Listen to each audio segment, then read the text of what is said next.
Kembangan tersebut, langkah pihak polis di Kulim merapatkan hubungan bersama orang awam dilihat mampu mengurangkan kadar jenayah melibatkan dadah.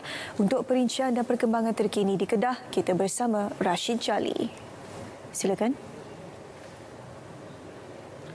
Terima kasih rakan setugas di Angkasa Puri. Polis daerah Kulim mengambil inisiatif merapatkan hubungan dengan orang awam selari dengan slogan polis dan masyarakat berpisah tiada dalam usaha memerangi jenayah termasuk dadah. Ketua Polis Daerah Kulim, Superintenden Azhar Hashim berkata, menerusi pendekatan itu masyarakat boleh menjadi mata dan telinga pihak berkuasa dalam menyalurkan maklumat agar tindakan pantas boleh diambil. Ia sekaligus mampu mengurangkan kadar jenayah terutama berkaitan dadah. Saya menjalankan banyak turun ke bawah ni, berjumpa dengan ketua-ketua kampung ataupun JKKK, ketua-ketua masyarakat lah.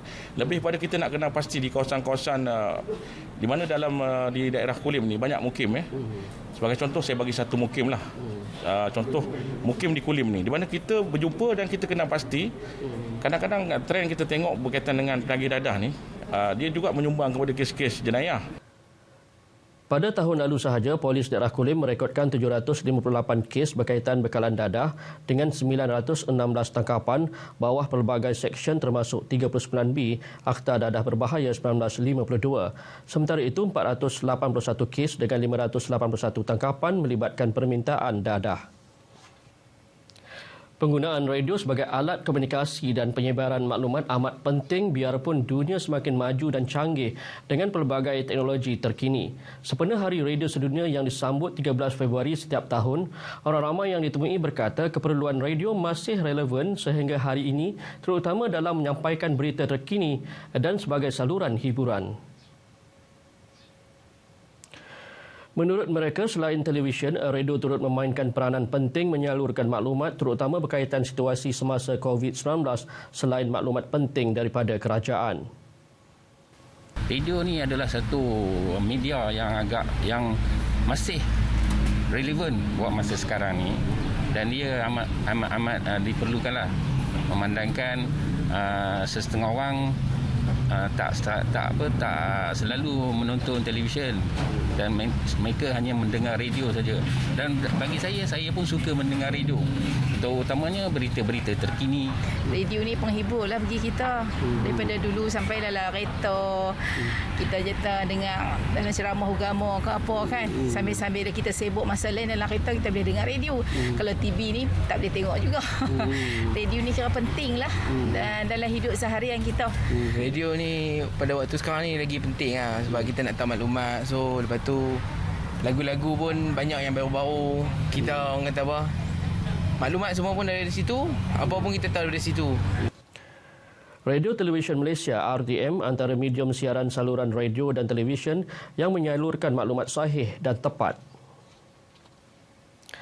Pelanjutan jualan sehingga pukul 10 malam dalam tempoh pelaksanaan Perintah Kawalan Pergerakan PKP bukan sahaja melegakan para penjaja dan peniaga kecil, malah keputusan itu dapat memberikan peluang mereka mendapat pendapatan lebih.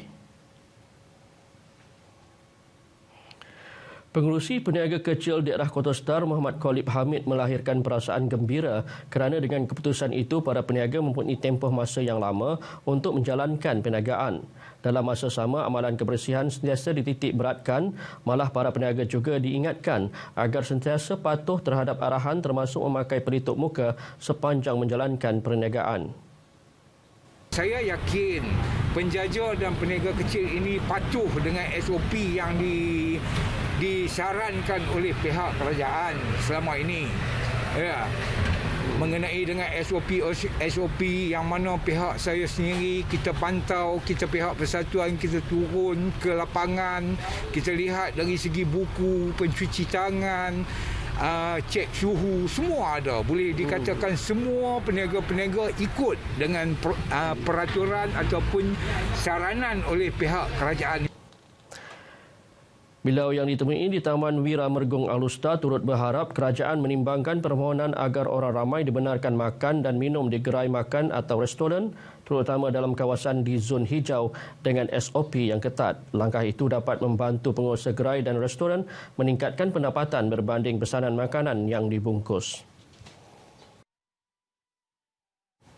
Berita itu tadi mengakhiri bahan berita dari negeri Jelapang Padi. Kembali bersama rakan penyampai di Angkasa Puri. Assalamualaikum dan salam sejahtera. Terima kasih Rashid Jali dengan perkembangan tersebut. Berita wilayah berat seketika.